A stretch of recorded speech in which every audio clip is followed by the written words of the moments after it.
Hello everyone, Skylar here, bringing you guys the draft analysis for the SPDA ran by Cast the Weeb. And I want to give a big thank you to him as well as Shiro Nuka, the creator of my team's logo, for letting me join the SPDA once more. I'm in the Ultra Ball division and I'm joined by a lot of new faces that I've never battled before, and I hope that the team I draft can put in some insane work. If you guys are excited for some new content for me and want to see more, make sure you guys jump kick that like button, pass the video to your friends, and subscribe to see more from me. Now let's get into our first pick.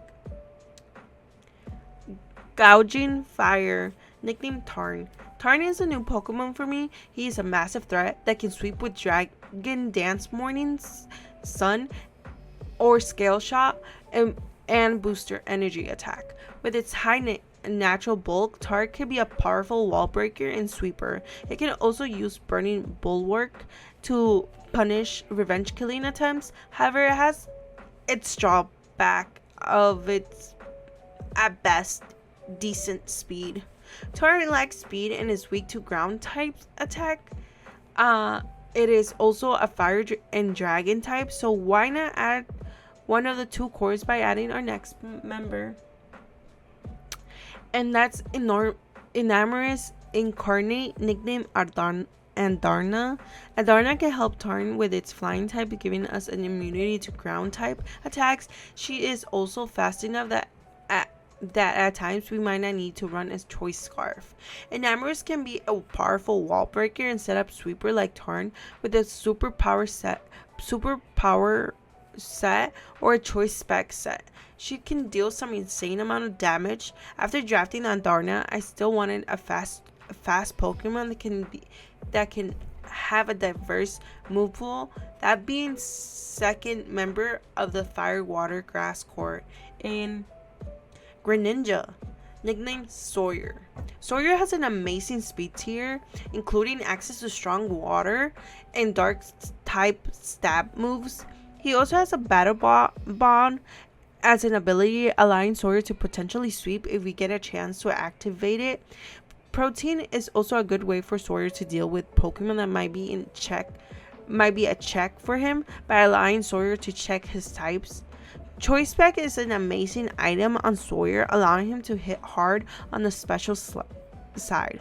Focus Slash and Heavy Duty Boots allow Sawyer to set up T-Spikes or Spikes and potentially swap out with U-Turn. Talking about hazards, why not pick up a Pokemon that can remove them? Let me introduce the fourth team member.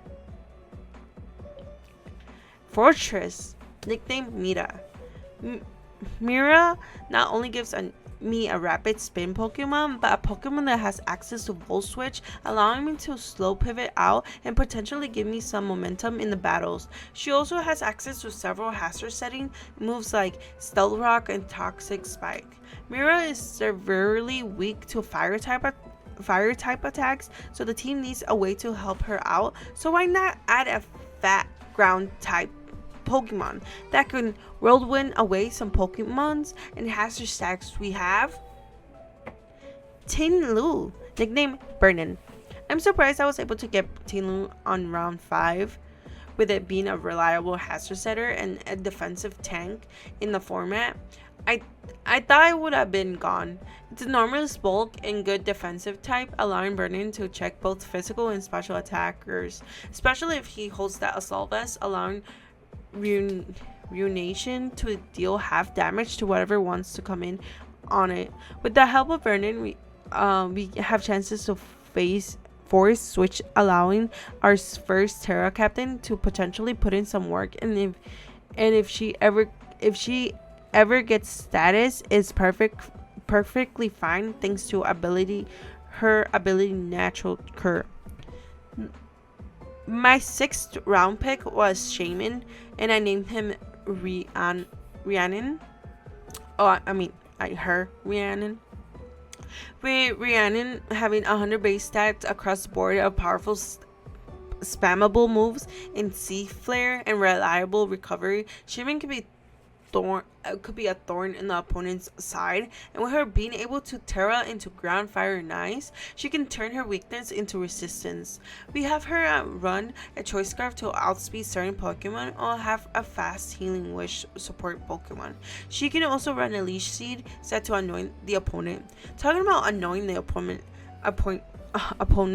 the next team can encore my opponent's Pokemon into a set move, or set up rocks and knock off items on Pokemon that may want to come in on him. And we have Yuxi, nicknamed Dane.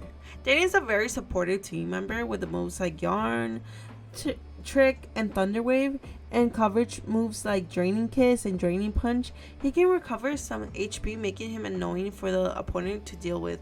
Notable items include Light Clay, allowing Dane to set up screens for the match, or the Rocket Helmet for those pesky physical attackers that want to U-turn out.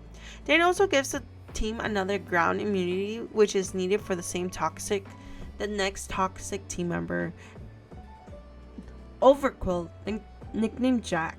Jack is one of Umbra's favorite draft Pokemon, so of course with him helping me build, he added it in.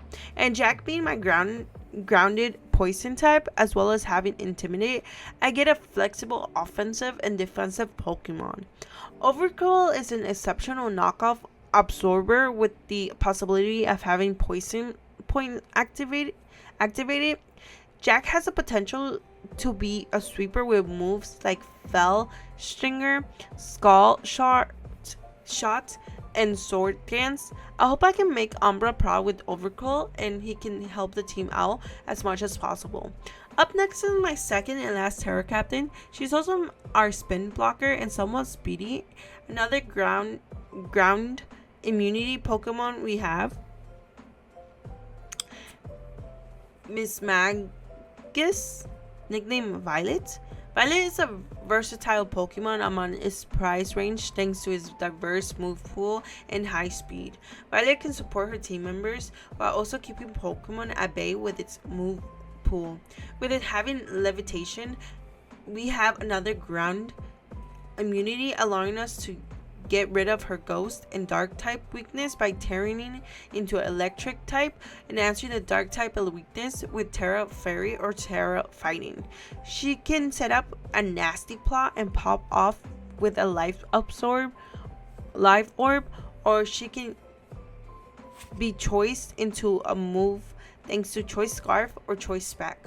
The team needs another spinner, but not many were left, and the ones that were good were out of my price range. So I asked Umbra helps once again, and he suggested this Pokemon. Komola, nicknamed Liam.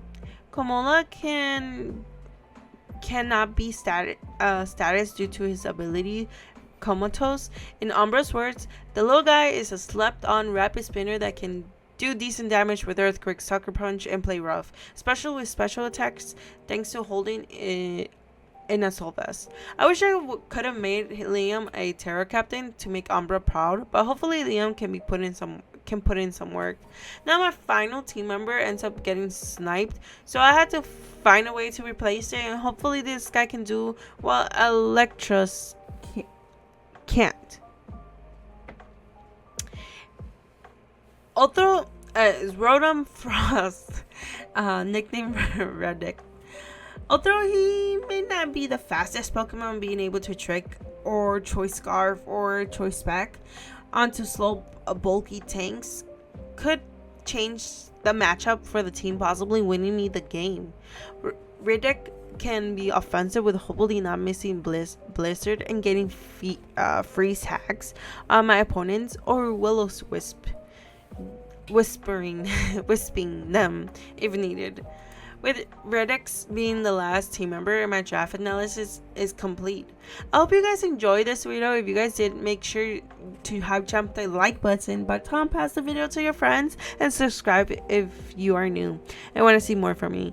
Please let me know what you think of the team in the comments, as well as what nicknames you would like for a specific Pokemon, or what would you have changed on the team. With that being said, I'll see you guys for my week 1 match against Bullboy, coach of the Wisconsin Cheeseheads. Bye!